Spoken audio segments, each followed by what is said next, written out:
ಆನೇಕಲ್ ತಾಲೂಕಿನ ಮುತ್ತನಾಳೂರು ಗ್ರಾಮ ಪಂಚಾಯಿತಿ ವ್ಯಾಪ್ತಿಯ ಕೊಮ್ಮಸಂದ್ರ ಗ್ರಾಮದ ಸಮೀಪದಲ್ಲಿರುವ ಇತಿಹಾಸ ಪ್ರಸಿದ್ಧ ದೇವಾಲಯವಾದ ಬಯಲು ಬಸವೇಶ್ವರ ದೇವಸ್ಥಾನದ ಜಾತ್ರಾ ಮಹೋತ್ಸವ ಅಪಾರ ಭಕ್ತರ ಸಮ್ಮುಖದಲ್ಲಿ ಸಡಗರ ಸಂಭ್ರಮದಿಂದ ನೆರವೇರಿತು. ಇನ್ನು ವಿಜಯದಶಮಿ ದಿನದಂದು ಬಯಲು ಬಸವೇಶ್ವರ ದೇವಸ್ಥಾನದ ಜಾತ್ರಾ ಮಹೋತ್ಸವ ಸಡಗರ ಸಂಭ್ರಮದಿಂದ ನಡೆಯಲಿದ್ದು, ಇನ್ನು ಜಾತ್ರಾ ಮಹೋತ್ಸವಕ್ಕೆ ಬರುವಂತಹ ಎಲ್ಲ ಭಕ್ತರಿಗೆ ರಾಗಿ ಮುದ್ದೆ, ಕಾಳು ಸಾರು ಬಡಿಸುವುದು ಈ ಜಾತ್ರೆಯ ಬಹಳ ವಿಶೇಷವಾಗಿದ್ದು, ಇನ್ನು ಸುಮಾರು 30,000ಕ್ಕೂ ಹೆಚ್ಚು ಭಕ್ತರಿಗೆ ರಾಗಿ ಮುದ್ದೆ, ಕಾಳು ಸಾರನ್ನು ವ್ಯವಸ್ಥೆಯನ್ನು ಶ್ರೀ ಬಯಲು ಬಸವೇಶ್ವರ ಸೇವಾ ಟ್ರಸ್ಟ್ ಮತ್ತು ಭಕ್ತರ ಸಹಭಾಗಿತ್ವದಲ್ಲಿ ಆಯೋಜಿಸಲಾಗಿತ್ತು. ಇನ್ನು ಜಾತ್ರಾ ಮಹೋತ್ಸವ ದಿನದಂದು ಕೋಮಸಂದ್ರ ಗ್ರಾಮದ ಸುತ್ತಮುತ್ತಲಿನ ಗ್ರಾಮಗಳ ಗ್ರಾಮ ದೇವತೆಗಳು ಬಯಲು ಬಸವೇಶ್ವರ ದೇವಸ್ಥಾನಕ್ಕೆ ಆಗಮನವಾಗುತ್ತದೆ. ಇನ್ನು ಈ ಬಾರಿ ಗೋಪಸಂದ್ರ ಗ್ರಾಮದ ಗ್ರಾಮ ದೇವತೆಯಾದ ಮುತ್ಯಾಲಮ್ಮ ದೇವಿಯ ಉತ್ಸವ ಮೂರ್ತಿಯನ್ನು ಹಾಗೂ ಕೋಮಸಂದ್ರ ಗೇಟ್ ಬಳಿ ಇರುವ ಆಂಜನೇಯ ಸ್ವಾಮಿ ಉತ್ಸವ ಮೂರ್ತಿಯನ್ನು ಆನೆ ಅಂಬಾರಿ ಮೂಲಕ ಗೋಪಸಂದ್ರ ಗ್ರಾಮದಿಂದ ಬಯಲು ಬಸವೇಶ್ವರ ದೇವಸ್ಥಾನದವರೆಗೆ ತಮಟೆ ವಾದ್ಯದೊಂದಿಗೆ ಮೆರವಣಿಗೆ ನಡೆಸಲಾಯಿತು. ಇನ್ನು ಬಯಲು ಬಸವೇಶ್ವರ ಸ್ವಾಮಿಯ ಜಾತ್ರಾ ಮಹೋತ್ಸವ ಅಂಗವಾಗಿ ಸ್ವಾಮಿಗೆ ಹಾಗೂ ದೇವಾಲಯಕ್ಕೆ ವಿಶೇಷ ಅಲಂಕಾರ ಮಾಡಲಾಗಿತ್ತು. ಇನ್ನು ಕಾರ್ಯಕ್ರಮದಲ್ಲಿ ಜನಪ್ರತಿನಿಧಿಗಳು, ಬಯಲು ಬಸವೇಶ್ವರ ಸೇವಾ ಟ್ರಸ್ಟ್ನ ಎಲ್ಲ ಪದಾಧಿಕಾರಿಗಳು ಹಾಗೂ ಕೋಮಸಂದ್ರ ಗ್ರಾಮ ಸೇರಿದಂತೆ ಸುತ್ತಮುತ್ತಲಿನ ಗ್ರಾಮಸ್ಥರು, ಭಕ್ತರು ಪಾಲ್ಗೊಂಡಿದ್ದರು.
ಬಿಟ್ವಾ?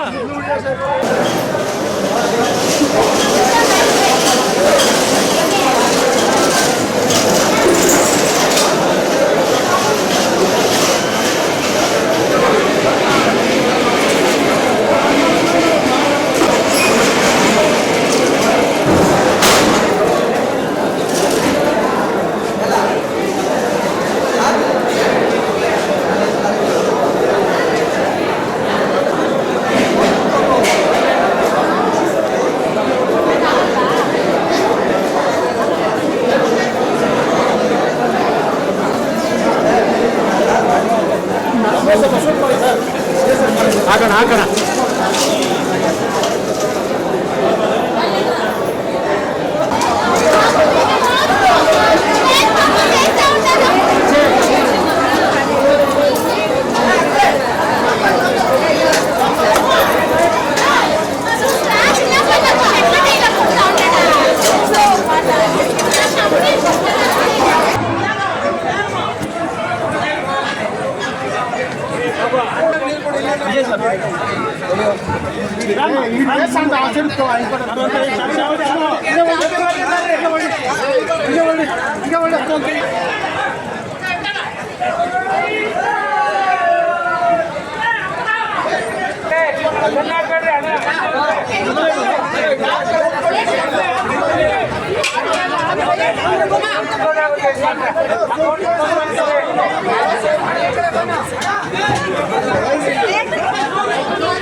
ಸಮಸ್ತ ನಾಗರಿಕ ಬಂಧುಗಳಿಗೆ ದಸರಾ ಹಬ್ಬದ ಆರ್ಥಿಕ ಶುಭಾಶಯಗಳು. ಈ ದಿನ ನಾಡದೇವಿ ಚಾಮುಂಡೇಶ್ವರಿಯ ದಸರಾ ಮಹೋತ್ಸವವು ಮೈಸೂರಿನಲ್ಲಿ ಅದ್ದೂರಿಯಾಗಿ ನೆರವೇರುತ್ತಿದೆ. ಇಲ್ಲಿ ಸಹ ನಮ್ಮ ಆನೇಕಲ್ ತಾಲೂಕಿನ ಕೊಂಬಸಂದ್ರದ ಬಯಲುಬಸವೇಶ್ವರ ದೇವಾಲಯದಲ್ಲಿ ಪೂರ್ವ ಕಾರ್ಯಕ್ರಮ ನಡೆಯುತ್ತಿದೆ. ಎಲ್ಲ ಭಕ್ತಾದಿಗಳು ಬಂದು ಈ ಕಾರ್ಯಕ್ರಮದಲ್ಲಿ ಆಸೀನರಾಗಿ ದೇವರ ಪ್ರಸಾದವನ್ನು ಸ್ವೀಕರಿಸಿ ದೇವರ ದರ್ಶನವನ್ನು ಪಡೆಯಬೇಕಾಗಿ ಕೋರಿಕೊಳ್ಳುತ್ತೀವಿ. ಸಮಸ್ತ ನಾಡಿನ ಜನತೆಗೆ ವಿಜಯದಶಮಿ ಹಬ್ಬದ ಶುಭಾಶಯಗಳು. ಏನು ನಮ್ಮ ದೇಶದಲ್ಲಿ ಭಾಳ ವಿಜೃಂಭಣೆಯಿಂದ ನಡೀತಕ್ಕಂಥ ದಸರಾ ಹಬ್ಬ ತುಂಬ ದೊಡ್ಡ ಹಬ್ಬ ನಮಗೆ. ಪ್ರತಿ ವರ್ಷ ಬಯಲುಬಸವೇಶ್ವರ ದೇವಸ್ಥಾನದಲ್ಲಿ ಈ ಸುತ್ತಮುತ್ತಲಿನ ಗ್ರಾಮಸ್ಥರು, ವಿಶೇಷವಾಗಿ ಕೊಂಬಸಂದ್ರ, ಗೋಪಸಂದ್ರ, ಈ ಸುತ್ತಮುತ್ತಲಿನ ಮುತ್ತನಲ್ಲೂರು ಎಲ್ಲ ಹಳ್ಳಿಗಳವರು ಸೇರಿ ಸುಮಾರು ಒಂದು 15-20 ಸಾವಿರ ಜನಕ್ಕೆ ಇಲ್ಲಿ ಅನ್ನದಾಸೋಹವನ್ನು ಪ್ರತಿ ವರ್ಷ ವಿಜಯದಶಮಿ ದಿನ ಏರ್ಪಡಿಸ್ತಾರೆ. ತುಂಬ ಚೆನ್ನಾಗಿ ನಡೆಯುತ್ತೆ ಇಲ್ಲಿ ಒಂದು ಕಾರ್ಯಕ್ರಮ. ಎಲ್ಲರಿಗೂ ಒಳ್ಳೆಯದಾಗುತ್ತೆ. ನಾಡಿನ ಸಮಸ್ತ ಜನತೆಗೆ ವಿಜಯದಶಮಿ ಹಾಗೂ ಆಯುಧ ಪೂಜೆಯ ಶುಭಾಶಯಗಳನ್ನು ಕೋರ್ತಾ ಇದ್ದೇನೆ. ಅದೇ ರೀತಿ ಆಯುಧ ಪೂಜೆ ಈ ದಿನ ನಮ್ಮ ಎಲ್ಲ ಸುತ್ತಮುತ್ತ ಗ್ರಾಮಗಳಿಂದ ಬಂದು ನಮ್ಮ ಕೊಂಬಸಂದ್ರದ ಬಯಲುಬಸವೇಶ್ವರ ದೇವಸ್ಥಾನದ ಹತ್ರ ಪ್ರತಿ ಹಳ್ಳಿಯಿಂದಲೂ ಉತ್ಸವ ಮೂರ್ತಿಗಳನ್ನು ತಂದು ಇಲ್ಲೂ ಹಂಬ ಹಾಕುವ ಪದ್ಧತಿ ನಡೀತಿದೆ. ಅದೇ ರೀತಿ ಏನು ಇವತ್ತು ನಾವು ಹೋರಾಟ ಮಾಡ್ತಾಯಿದ್ದೀವಿ ಭೂಸ್ವಾಧೀನ ವಿರುದ್ಧವಾಗಿ, ಅದರ ಕೃಪಾ ಕಟಾಕ್ಷನು ನಮ್ಮ ತಾಯಿ ಚಾಮುಂಡೇಶ್ವರಿ ಆ ರೈತರ ಭೂಮಿಯನ್ನು ಉಳಿಸಿಕೊಳ್ಳುವ ನಿಟ್ಟಿನಲ್ಲಿ ಆ ತಾಯಿ ಚಾಮುಂಡೇಶ್ವರಿಯ ಆಶೀರ್ವಾದವನ್ನು ಇರಲಿ ಅಂತ ಕೋರಿಕೊಳ್ತಾ ಮತ್ತೊಮ್ಮೆ ನಾಡಿನ ಸಮಸ್ತ ಎಲ್ಲ ಜನತೆಗೆ ವಿಜಯದಶಮಿ ಹಾಗೂ ಆಯುಧ ಪೂಜೆಯ ಶುಭಾಶಯಗಳನ್ನು ಕೋರ್ತಾ